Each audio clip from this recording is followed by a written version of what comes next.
नमस्कार सभी को। ये श्रम विभाजन और जाति प्रथा का पार्ट 2 वीडियो है। पार्ट 1 वीडियो हम लोग शूट कर चुके हैं। आप YouTube channel vision classes Gangpur season पर जाएंगे तो देखेंगे कि पार्ट 1 वीडियो डला हुआ है और आप यहाँ पर अभी पार्ट 2 वीडियो के लिए आए हुए हैं।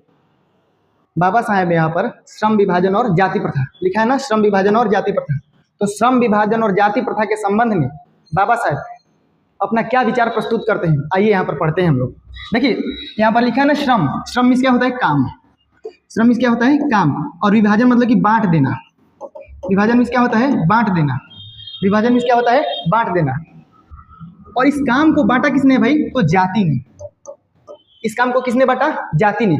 श्रम मीन्स होता है काम, विभाजन मीन्स होता है बांट देना, और इस काम को बांटा किसने? जाति में। आप कहेंगे कि सर श्रम कैसे, ये जाति प्रथा कैसे श्रम का विभाजन कर देती है? मैं आपको अभी बताऊंगा कि जाति प्रथा श्रम को कैसे विभाजित करती है। आप अपने समाज में देखते हैं ना कि हजाम जो है वो बाल छीलने का काम करते हैं, जिनको नाई भी कहते हैं, तो हजाम बाल छीलने का काम करते हैं। कुम्हार मिट्टी का बर्तन बनाने का काम करते हैं, धोबी कपड़ा धोने का काम करते हैं, ब्राह्मण जो पंडित है वो कथा पूजा कराने का काम करते हैं। तो यहाँ पर जो काम बटा, आप यहाँ पर देखेंगे काम क्या है? कपड़ा धोना, कपड़ा धोना, कपड़ा धोना। तो कपड़ा धोने वाला काम कौन किया भाई? धोबी।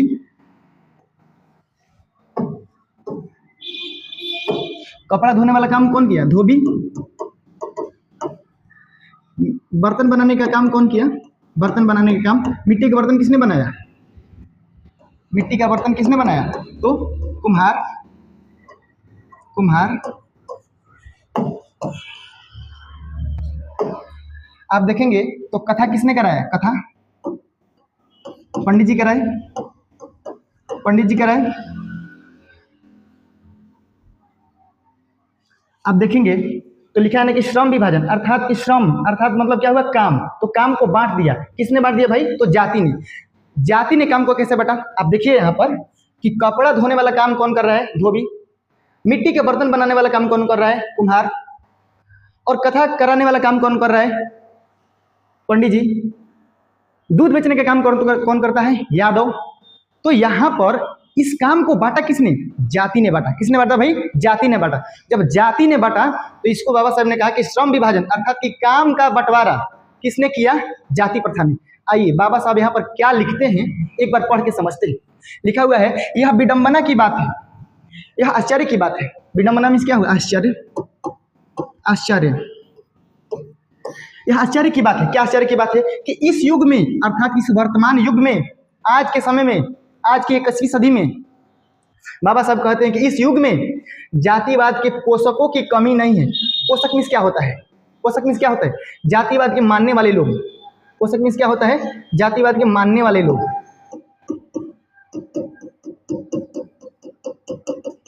जातिवाद का पोषक किसे कहेंगे भाई? देखिए हमारे समाज में जो जाति प्रथा है किसी को ऊंच कहती है और किसी को नीच, और ऐसे विचार को मानने वाले कि हाँ कुछ लोग ऊंचा है और कुछ जाति नीचा है, और ऐसे विचार को मानने वाले लोगों को क्या कहेंगे? जातिवाद के पोषक। आप इसको याद रखेंगे, ये सब का बार बार इस्तेमाल होगा तो इसको यहीं से याद कर लेंगे। इस लिखा है कि यह विडंबना की बात है, यह आश्चर्य की बात है कि इस युग में अर्थात इस वर्तमान युग में, इस 21वीं सदी में जातिवाद के पोषकों की कमी नहीं है, अर्थात जातिवाद को मानने वाले लोगों की कमी नहीं है। अर्थात कि लोग ये मानेंगे कि हाँ ऊंच नीच होना चाहिए, जो पिछड़ी जाति है उनको दबाए कुचलना चाहिए। इसका मतलब यह हुआ जातिवाद के पोषक। देखिए क्या लिखा है यहाँ पर आगे, इसके पोषक कई आधार पर इसका समर्थन करते हैं। पोषक मतलब क्या हुआ? जातिवाद के मानने वाले लोग। यहाँ पर लिखा है ना पोषक, अर्थात कि जातिवाद के मानने वाले लोग इसका समर्थन करते हैं कि हाँ जातिवाद तो ठीक है। कैसे समर्थन करते हैं? तो समर्थन करते हैं तो उसका कोई ना कोई आधार होगा ना, वही तो कोई तर्क देते होंगे ना भाई कि क्यों उनको जाति प्रथा ठीक लगती है। तो देखिए क्या तर्क देते हैं। समर्थन का एक आधार है, समर्थन का एक आधार यह कहा जाता है कि मतलब क्या तर्क देते हैं कि आधुनिक सभ्य समाज में कार्य कुशलता के लिए श्रम विभाजन की आवश्यकता मानता है, और चूंकि जाति प्रथा भी श्रम विभाजन का ही दूसरा रूप है, इसलिए इसमें कोई बुराई नहीं है। आप मुझे एक बात बताइए, यहाँ पर कार्य कुशलता लिखा है ना, अगर जिस समाज में जाति नहीं हो, मान लेते कि भारत में तो जाति है, दूसरे देशों में जातियां नहीं है, यदि दूसरे देशों में जातियां नहीं है तो क्या वहाँ के लोग कार्य कुशल नहीं हैं? क्या वहाँ के लोग वैज्ञानिक नहीं बनते? क्या वहाँ के लोग डॉक्टर नहीं बनते? बनते हैं। तो यहाँ पर यह तर्क देना कि जाति अगर कार्य कुशलता चाहिए अर्थात कि बेहतर ढंग से काम करना आपको आना चाहिए, तो जाति प्रथा जरूरी है। एकदम गलत बात है। बाबा साहब इसका खंडन करते हैं। बाबा साहब कहते हैं कि ना, जाति प्रथा कार्यकुशलता नहीं लाता, मेहनत कार्यकुशलता लाता है। आपका व्यक्तिगत रुचि, किस काम में आपकी रुचि है, अगर जिस काम में आपकी रुचि है अगर वो काम आप करते हैं, इसका मतलब ये हुआ कि आप कार्यकुशलता को हासिल करेंगे। ये कार्यकुशलता मतलब क्या हुआ कि बेहतर ढंग से कार्य करना। एक बार इसको फिर से पढ़ के बताऊंगा। लिखा है, इस समर्थन का एक आधार यह कहा जाता है कि आधुनिक सभ्य समाज में कार्यकुशलता के लिए अर्थात कि बेहतर तरीका से काम कर सके, इसके लिए श्रम विभाजन को आवश्यक मानता है। श्रम विभाजन को आवश्यक मानता है, अर्थात कि जाति ने जो श्रम विभाजन किया है ना, देखिए भाई, दो प्रकार का श्रम विभाजन हम समझ लेते हैं। एक तो वो जो शहरों में श्रम विभाजन है, तो शहर का जो श्रम विभाजन है, तो उसने कार्यकुशलता के आधार पर श्रम विभाजन किया है। शहरों का श्रम विभाजन क्या है? शहर में श्रम विभाजन ये है कि जिसको मन करेगा डॉक्टर बनेगा, जिसको मन करेगा वेल्डिंग का काम करेगा, जिसको मन करेगा एसी बनाएगा, जिसको मन करेगा मोटरसाइकिल बनाएगा, जिसको मन करेगा साइकिल बनाएगा, जिसको मन करेगा पानी बेचेगा। तो ये शहरों का श्रम विभाजन है। और हमारे यहाँ की श्रम विभाजन क्या है?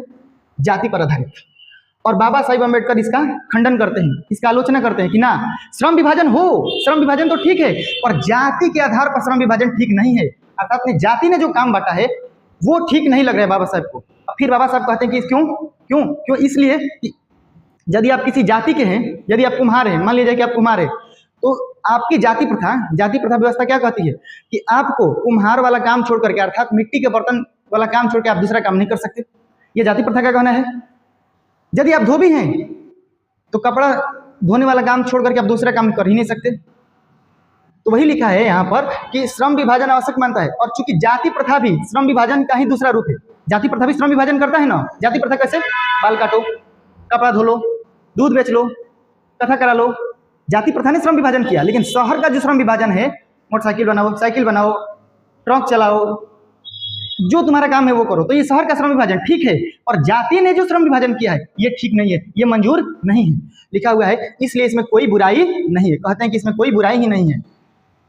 इस तर्क के संबंध में पहली बात तो यह आपत्तिजनक है कि जाति प्रथा श्रम विभाजन के साथ साथ श्रमिक विभाजन का भी रूप लिए हुए है। बाबा साहब कहते हैं कि जाति प्रथा तो श्रम का विभाजन किया ही, इस श्रमिकों का विभाजन कर दिया। कैसे? श्रम क्या हुआ? श्रम ये कुम्हार, पंडित, और श्रमिक क्या हो गए? श्रम हो गया कि आप मिट्टी का बर्तन बना रहे हैं, श्रम हो गया कि आप कथा करा रहे हैं, श्रम हो गया कि आप कपड़ा धो रहे हैं। और श्रमिक क्या हो गए? श्रमिक उसको काम करने वाले लोग।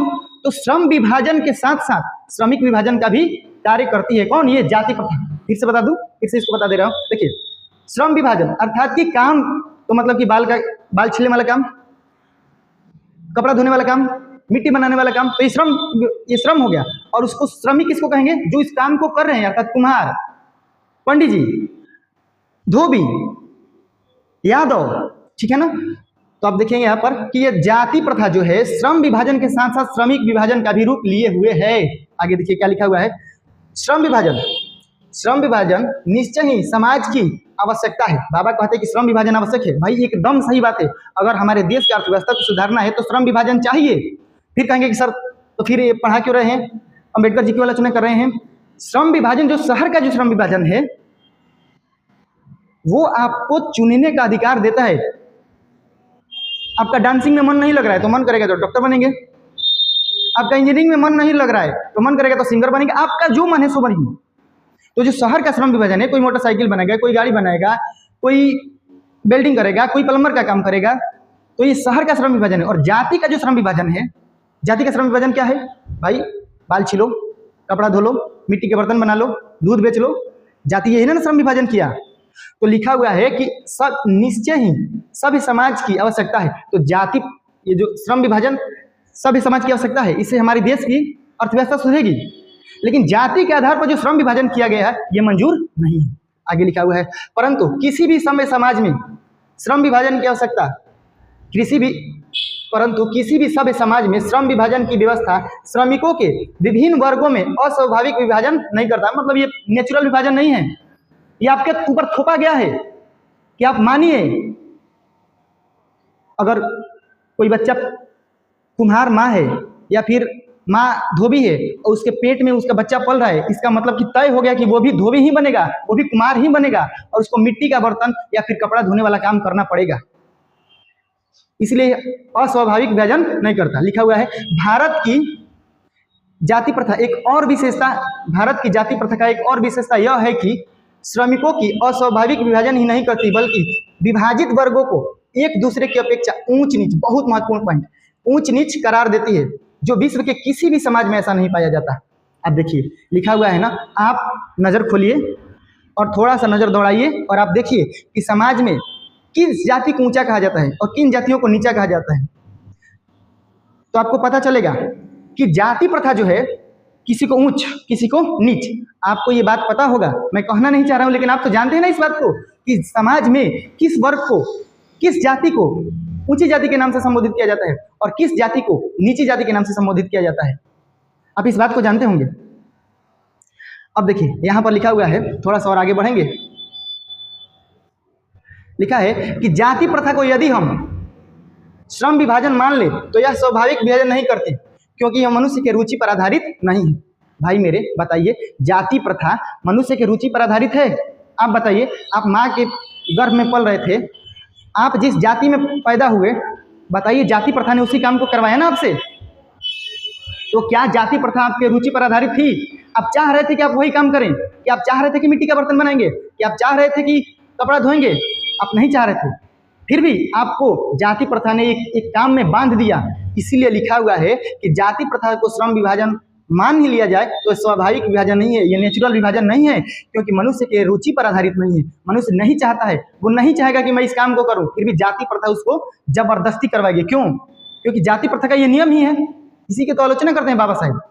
आगे लिखा हुआ है, कुशल व्यक्ति या सक्षम श्रमिक समाज का निर्माण करने के लिए यह आवश्यक है कि हम व्यक्तियों की क्षमता इस सीमा तक विकसित करें जिससे वह अपने पेशा या कार्य का चुनाव स्वयं कर सके। बहुत महत्वपूर्ण पॉइंट यहाँ पर कह रहे हैं बाबा साहिब कि किसी व्यक्ति की क्षमता को इस सीमा तक विकसित किया जाए, उसको इस कदर विकसित किया जाए कि वो अपना पेशा और कार्य का चुनाव स्वयं कर सके।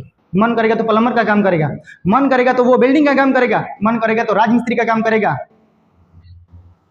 बाबा साहब ये कहते हैं कि व्यक्तियों की क्षमता यहां तक विकसित करें कि वो अपनी पेशा स्वयं चुन सके। जाति प्रथा पेशा थोपे नहीं,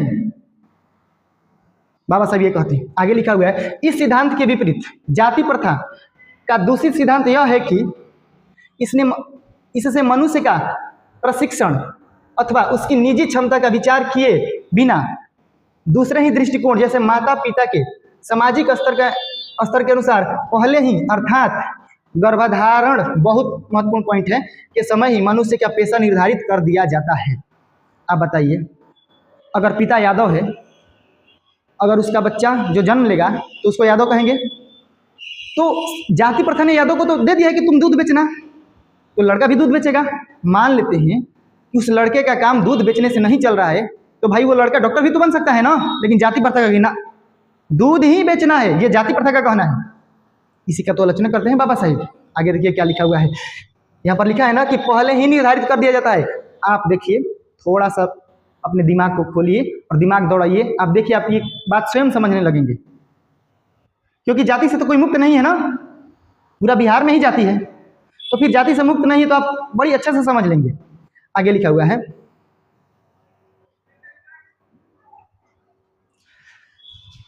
लिखा है कि जाति प्रथा पेशे का दोषपूर्ण निर्धारण ही नहीं करती, बल्कि मनुष्य को जीवन भर के लिए एक ही पेशे में बांध देती है। क्या लिखा हुआ है कि जाति प्रथा ये पूर्व निर्धारण ही नहीं करती, बल्कि मनुष्य को जीवन भर के लिए एक ही पेशे में बांध देती है। आप इस बात को जानते हैं, आप इस बात को भली भांति जानते हैं कि जाति प्रथा एक ही पेशा में बांध देती है। आपको दूसरा काम चुनने का अधिकार ही नहीं है।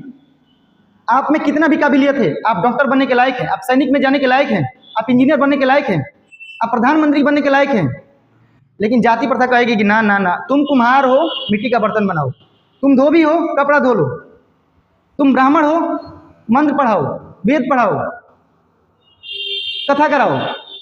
मान लेते हैं कोई ब्राह्मण है, उसको कथा करने से उसका पेट नहीं चलता, तो भाई वो सैनिक क्यों नहीं बनेगा, डॉक्टर क्यों नहीं बनेगा? वही लिखा है कि हमेशा के लिए एक पेशे में बांध देती है। आगे देखिए क्या लिखा हुआ है, भले ही पेशा अनुपयुक्त या अपर्याप्त होने के कारण वह भूखे मर जाए। भाई अभी तो बताया ना आपको कि मान लेते हैं कि कोई कुम्हार है, मिट्टी के बर्तन बनाने से उसका पेट नहीं चलता है तो वो दूसरा काम नहीं करेगा। क्यों नहीं करेगा? यदि नहीं करेगा तो भूखे मरेगा। आगे कहते हैं बाबा साहब, तो लिखा हुआ है कि अपर्याप्त होने के कारण वह भूखे मर जाए। आगे लिखा हुआ है, आधुनिक युग में यह स्थिति प्रायः आती है। क्या आती है? क्योंकि उद्योग धंधे की प्रक्रिया व तकनीक में निरंतर विकास और कभी कभी अकस्मात परिवर्तन हो जाता है, जिसके कारण मनुष्य अपना पेशा बदलने की आवश्यकता पड़ सकती है। और यदि प्रतिकूल परिस्थितियों में भी मनुष्य को अपने पेशा बदलने की स्वतंत्रता न हो तो इसके लिए भूखे मरने के अलावा क्या चारा रह जाता है? अभी मैंने आपको बताया। आप देखिए, इस बात को समझिए। यहाँ पर लिखा हुआ है ना कि यदि पेशा बदलने की अनुमति न मिले, यदि पेशा बदलने की अनुमति नहीं मिले और आप अपने जाति वाला काम कर रहे हैं तो आपको तो पेट चलेगा नहीं। पेट नहीं चलेगा तो भूखे मरिए। जैसे उदाहरण के तौर पर समझिए, आज हर घर में वॉशिंग मशीन है, तो आपने धोबी का तो रोजगार छीन लिया। भाई, आपके घर वॉशिंग मशीन रहता तो धोबी को कपड़ा धोने के लिए देते ना, लेकिन सबके घर वॉशिंग मशीन आ गया तो सभी लोग अपने अपने घर पर कपड़ा धो ही लेते हैं। जब आप अपने कपड़ा धो ही लिया तो अपने धोबी का तो रोजगार छीन लिया। तो जब उनका रोजगार छीन लिया, वही लिखा है कि तकनीकी परिवर्तन, लिखा है ना यहाँ पर, कहीं लिखा होगा तकनीकी परिवर्तन।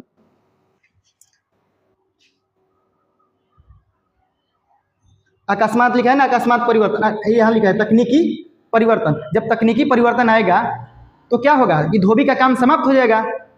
तो धोबी अगर जाति प्रथा उसको दूसरा काम करने नहीं देगी, जाति प्रथा ने कहा है कि तुम कपड़ा धोना, और एक तरफ आप वॉशिंग मशीन रखे उनको कपड़ा धोने के लिए दे ही नहीं रहे हैं, तो अब क्या करेंगे?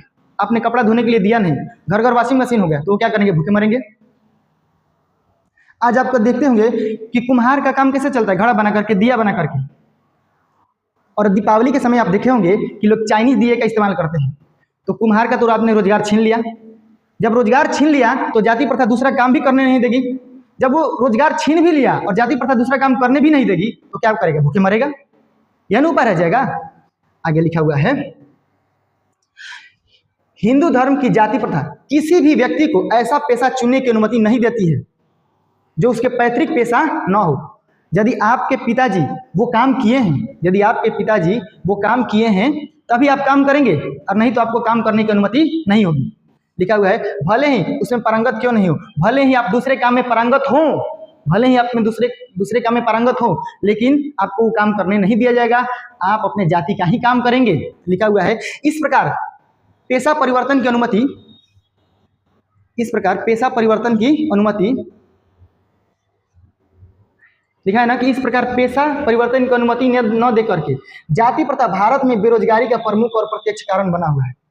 भाई, पेशा परिवर्तन की अनुमति नहीं देंगे, उसको दूसरा काम नहीं करने देंगे तो क्या होगा? बेरोजगार होगा।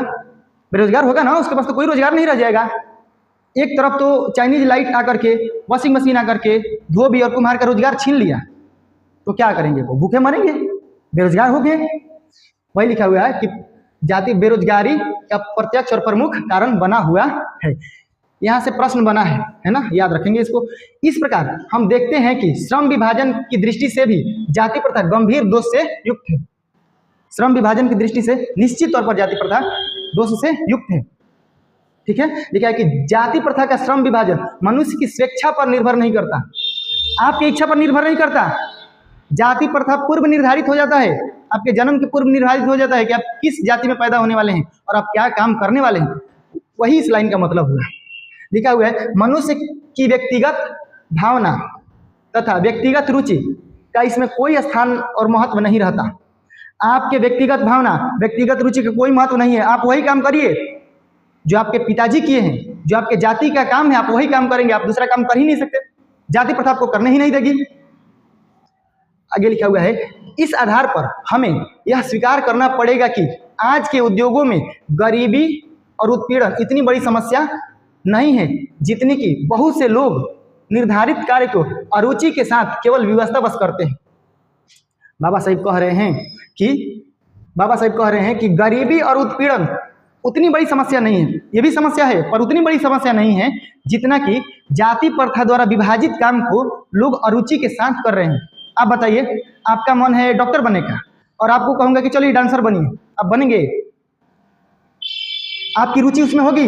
नहीं होगा, आप नहीं कर पाएंगे। लेकिन जाति प्रथा जबरदस्ती अपने जाति को काम को करवाएगी, आपको करना ही पड़ेगा। लिखा हुआ है आगे,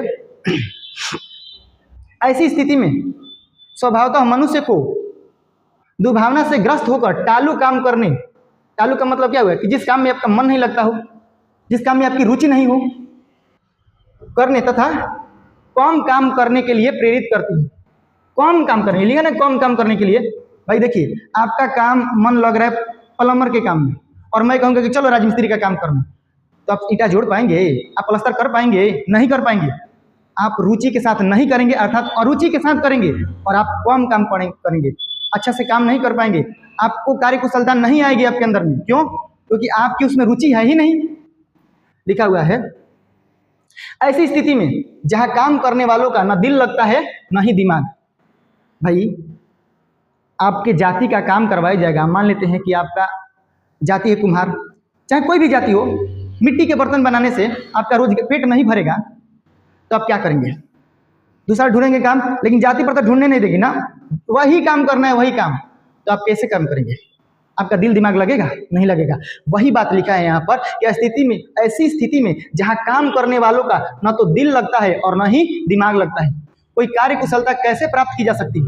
कार्य कुशलता आएगी, आप बेहतर काम करना सीख पाएंगे? नहीं सीख पाएंगे, नहीं सीख सकते हैं। क्यों? क्योंकि आपकी उसमें रुचि ही नहीं है, आपको उसमें मन ही नहीं लग रहा है। आप बनना चाह रहे हैं डॉक्टर, हम जबरदस्ती बनाएंगे डांसर, बन पाएंगे आप? नहीं बन पाएंगे, नहीं कर पाएंगे और नहीं हो पाएगा। लेकिन जाति प्रथा जबरदस्ती काम करवाएगी, करना ही पड़ेगा। इसलिए बाबा साहेब जाति प्रथा का घोर आलोचक है। आगे देखिए, अतः यह निर्विवाद रूप से सिद्ध हो जाता है कि आर्थिक पहलू से भी जाति प्रथा हानिकारक प्रथा है। आर्थिक पहलू से भी मतलब पैसों के मामले में, भाई नहीं काम करेंगे तो आपके पास पैसा कहाँ से आएगा? तो इसलिए आर्थिक पहलू से भी जाति प्रथा क्या है? हानिकारक प्रथा है। क्योंकि यह मनुष्य के स्वाभाविक, लिखा ना कि क्योंकि यह मनुष्य की स्वाभाविक प्रेरणा, रुचि व आत्मशक्ति को दबाकर उन्हें अस्वाभाविक नियमों में जकड़कर निष्क्रिय बना देती है। क्या हुआ भाई? इसका मतलब क्या हुआ? लिखा है ना कि यह मनुष्य को, क्योंकि यह मनुष्य को स्वाभाविक प्रेरणा, रुचि व आत्मशक्ति को दबा देती है, आत्मबल को, आत्मशक्ति को, आत्मिच्छा को दबा देती है। यह जाति प्रथा उन्हें अस्वाभाविक नियमों में जकड़ करके निष्क्रिय बना देती है। वह किसी व्यक्ति, वह कोई काम करने के लायक नहीं रह जाता, क्योंकि दूसरा काम आप सीखने देंगे नहीं, दूसरा काम करने देंगे नहीं आप, मतलब कि जाति प्रथा करने देगी ही नहीं। अब देखिए, अब ज्यादा नहीं है, खत्म ही होने वाला है। लिखा है कि अब मैं समस्या के रचनात्मक पहलू को लेता हूं। अब देखिए, अब मेरे लेक्चर को ध्यान से सुनिए, समझिए और सीखने का प्रयास करिए। ये पुस्तक, ये चैप्टर आप बढ़िया से तब समझ पाएंगे ना जब मैं पढ़ा दिया ना, तो घर पर जाकर के आप 5 बार पढ़ेंगे। आप घर पर 5 बार पढ़ेंगे ना खोल करके, तो आप बेहतर तरीके से और समझ पाएंगे। आप याद रखिए, आप अपना टीचर स्वयं है, मेरे पढ़ा देने मात्र से नहीं होने वाला है, आपको पढ़ना पड़ेगा, आपको खुद से पढ़ना पड़ेगा। एक चैप्टर को यदि आप 5 बार पढ़ लेते हैं तो दिमाग में रच बस जाता है। ये मेरा खुद का अनुभव है, इसलिए बता रहा हूँ। एक चैप्टर को आप 5 बार पढ़िए, देखिए आपके दिमाग में 9 बसते तो फिर आप मेरे से कहना। लिखा हुआ है कि मेरे द्वारा जाति प्रथा का आलोचना सुन करके आप लोग मुझसे प्रश्न पूछेंगे कि यदि मैं जातियों के विरुद्ध हूं तो फिर मेरी दृष्टि में आदर्श समाज क्या है? देखो, जहां पर ये मैं लिखा हुआ है ना, मेरे लिखा हुआ है ना, ये बाबा साहेब स्वयं के लिए लिख रहे हैं। यहाँ पर मैं, मेरे मतलब क्या हुआ? बाबा साहेब मतलब ये हुआ कि अब मैं समस्या के रचनात्मक पहलू को लेता हूं मेरे द्वारा, अर्थात बाबा साहिब के द्वारा। तो मेरे द्वारा जाति प्रथा का आलोचना सुन करके आप लोग मुझसे पूछेंगे और यह प्रश्न पूछेंगे कि मैं जातियों के विरुद्ध क्यों हूं। कोई भी पूछ देगा, हम सब पूछेंगे कि बाबा साहब बताइए आप जाति के विरुद्ध क्यों हैं? वही बात लिखा हुआ है कि तो फिर मेरी दृष्टि में आदर्श समाज क्या है? हम लोग पूछेंगे। बाबा साहब जब आलोचना कर रहे हैं तो चलो हम लोग पूछते हैं बाबा साहब से, बाबा साहब बताइए आप जाति प्रथा की क्यों आलोचना कर रहे हैं? तो बताइए, जब आलोचना कर रहे हैं तो आपके हिसाब से आप ही बताइए कि आदर्श समाज क्या है। तो देखिए बाबा साहब उत्तर देते हैं, लिखा हुआ है, मेरा उत्तर होगा कि आदर्श समाज स्वतंत्रता, समता और भ्रातृत्व। इन 3 शब्दों को देखकर आपको कुछ याद आया? फ्रांसीसी क्रांति हुई थी, उसका मुख्य नारा यही था ना 1789 में जो फ्रांसीसी क्रांति हुई थी, तो क्या इसका प्रमुख नारा नहीं था स्वतंत्रता, समता और बंधुत्व, चाहे भाई भातृत्व कहेंगे? लिखा हुआ है आगे, पर आधारित हो। बाबा साहब क्या कहते हैं? एक ऐसा समाज आदर्श समाज कैसे बनेगा? आदर्श समाज कैसे बनेगा भाई? जो स्वतंत्रता पर आधारित हो, जो समता पर आधारित हो, जो भ्रातृत्व पर आधारित हो। बाबा साहब कहते हैं कि आदर्श समाज वही है जिस समाज में स्वतंत्रता हो, समता हो और भ्रातृत्व हो। स्वतंत्रता मतलब क्या होता है?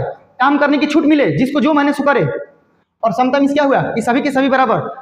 अभी तो पढ़े थे ना आप कि जाति प्रथा ऊंच नीच करार देती है, तो कोई ना ऊंच हो ना कोई नीच हो, उसका मतलब हुआ समता। और भ्रातृत्व मतलब क्या हुआ? भाईचारा। सभी समाज के, वो दलित वर्ग हो, चाहे सवर्ण के लोग हो, चाहे ओबीसी के लोग हो, चाहे ईबीसी के लोग हो, सभी के सभी क्या हो? बराबर हो। इसका मतलब हुआ भ्रातृत्व। मतलब आगे देखिए, क्या यह ठीक नहीं है? भ्रातृत्व अर्थात भाईचारा। बाबा साहब बताते भी हैं कि भ्रातृत्व मतलब क्या हुआ? भाईचारा में किसी को क्या आपत्ति हो सकती है? किसी को दिक्कत है क्या? किसी को दिक्कत नहीं हो सकती है और ना किसी को दिक्कत होनी चाहिए। भ्रातृत्व अर्थात क्या हुआ? भाईचारा, और भाईचारा में किसी को दिक्कत नहीं होनी चाहिए। आगे लिखा हुआ है कि किसी भी आदर्श समाज में इतनी गतिशीलता होनी चाहिए जिससे कोई भी वांछित परिवर्तन समाज के एक छोर से दूसरे छोर तक संचारित हो सके। परिवर्तन एक छोर से दूसरे छोर तक क्या हो सके भाई? संचारित हो सके। ऐसे समाज को बहुविध हितों में सबका भाग होना चाहिए तथा सबको उसकी रक्षा के प्रति सजग रहना चाहिए। किसके प्रति? ये स्वतंत्रता, समता और भ्रातृत्व। देखिए कि सामाजिक जीवन में अबाध संपर्क के अनेक साधन व अवसर उपलब्ध रहने चाहिए। तात्पर्य यह कि कैसा होना चाहिए? तात्पर्य यह कि दूध पानी के मिश्रण की तरह भाईचारा हो। भाईचारा का वास्तविक रूप क्या है? दूध और पानी का मिश्रण। आप मेरे से बताइए, दूध और पानी को मिला देंगे तो दिखेगा कोई भी? ना दूध दिखेगा ना पानी दिखेगा। समझ में आएगा कि कितना पानी मिलाया गया है? नहीं। लेकिन आप पानी में तेल मिला देते हैं तो तेल साफ साफ दिख जाएगा, दोनों अलग अलग हो जाएंगे। तो बाबा साहब नहीं चाहते कि तेल और पानी का मिश्रण हो, बाबा साहब कहते हैं कि दूध और पानी का मिश्रण हो। आप समझ रहे हैं ना? लिखा हुआ है यही वास्तविक रूप है और इसी का दूसरा नाम लोकतंत्र है। बाबा साहब कहते हैं कि भाईचारा क्या है? भाईचारा का ही दूसरा नाम क्या है? लोकतंत्र है। अर्थात दूध और पानी के मिश्रण के जैसा भाईचारा हो, और यही क्या है? लोकतंत्र है। लोकतंत्र बाबा साहब कहते हैं कि ये केवल शासन पद्धति का तरीका नहीं होना चाहिए। लोकतंत्र उनका मतलब ये हुआ कि सब लोग आपस में मिलजुल करके, ना कोई ऊंचा हो ना कोई नीचा हो, सब कोई बराबर हो। वही लिखा हुआ है आगे, क्योंकि लोकतंत्र शासन पद्धति का ही नहीं, लोकतंत्र शासन की एक पद्धति ही नहीं है। लोकतंत्र मूलतः सामूहिक जीवनचर्या की एक रीति तथा समाज के सम्मिलित अनुभवों के आदान प्रदान का नाम है। इसमें यह आवश्यक है कि अपने साथियों के प्रति श्रद्धा और सम्मान का भाव हो। यहाँ पर मेरा लेक्चर होता है पूरी तरह से समाप्त। उम्मीद है आपको वीडियो पसंद आई होगी। ठीक है, धन्यवाद, थैंक यू, जय हिंद।